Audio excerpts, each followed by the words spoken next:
Welcome back to the channel. We are officially past the 100-day mark, and if you haven't heard, we are going for the full 365-day challenge. But we're changing things up today. No more boring update titles. From now on, I'm just showing you exactly what went down in my studio over the last 10 days. The good, the bad, the completely ruined. We've got high-end organization tools, a print that literally snapped in my hands, and a comment section battle with a guy named Phil. Let's get into it. Starting off with a massive 4-hour print, a 3-tiered jewelry tray. I printed this using a bunch of green PLA I had lying around. The print came off the bed perfectly and the support snapped right off.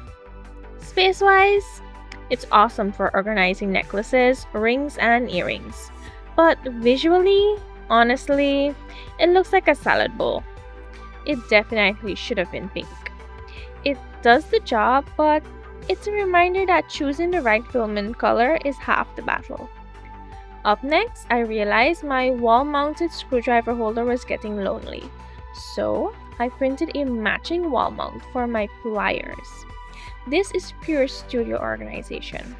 It printed fast, mounts easily, and does exactly what it's supposed to do.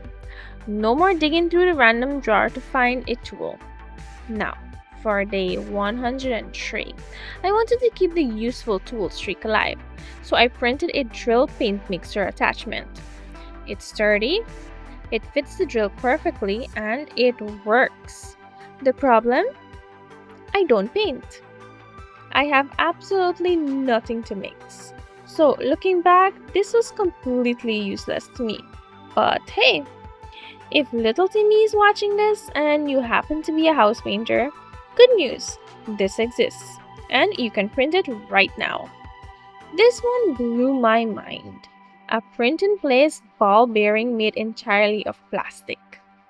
A lot of cool mechanical models on Mecha World require standard metal bearings, so I wanted to see if a 3D printed one could actually work.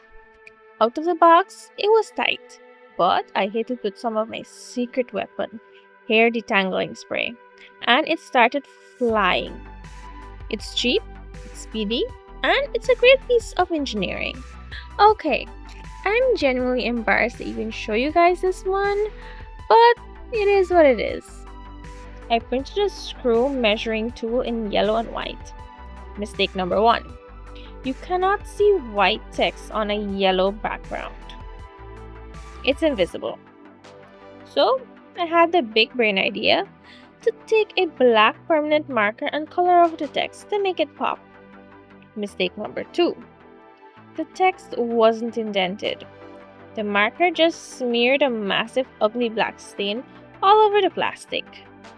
I am big sad about this one. It's a total fail, but hey, we keep it real on this channel.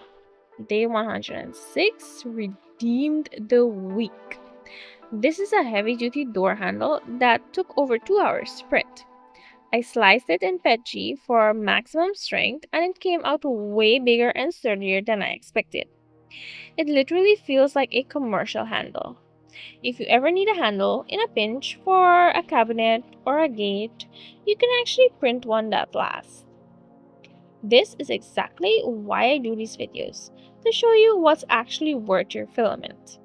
Then we have the Switchblade combo.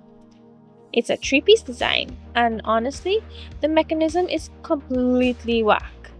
The teeth shake, the log barely holds, and the internal piece straight up snapped while I was trying to assemble it. It's one of those prints that look cool for about 5 minutes to impress your friends, and then it breaks and they think you're a loser again. Skip this model. Next was a folding soldering iron stand. In theory, a great functional print. In reality, my soldering iron is a bit thicker than a standard one, so it doesn't sit right in the cradle. I managed to force it to work, but I absolutely do not trust a hot, melting iron on a stand that doesn't fit perfectly. It's a pass from me. Alright, time to address the drama.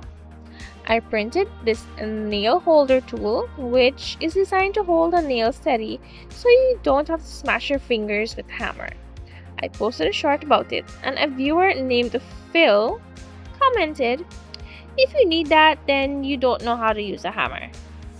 Okay, first of all, Phil, what if I don't know how to use a hammer?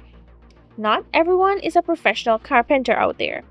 This tool is perfect for anyone who gets the handshakes, or honestly, just a girl like me who likes to keep her fingers intact. Don't listen to Phil. Print this lifesaver. Okay, so we're closing out part 11 with a suggestion from you guys. I live stream my prints whenever I can, and a viewer suggested this Mecha T-Rex. It took about 3 hours on the P1S, and the mechanical detail is insane. It's the perfect high flex display piece to wrap up these 10 days. And that is everything I printed over the last 10 days. I might put the links of these models in the description if I'm bored, but honestly, I'm getting older and lazier, so no promises. Make sure to hit that button, subscribe to keep up to date with the 365 days journey, and tune into the live streams to pick my next prints. Drop a comment below and tell me, whose side are you on? Mine or Phil's? Alright, thank you so much for watching, and I'll see you in the next one. Bye!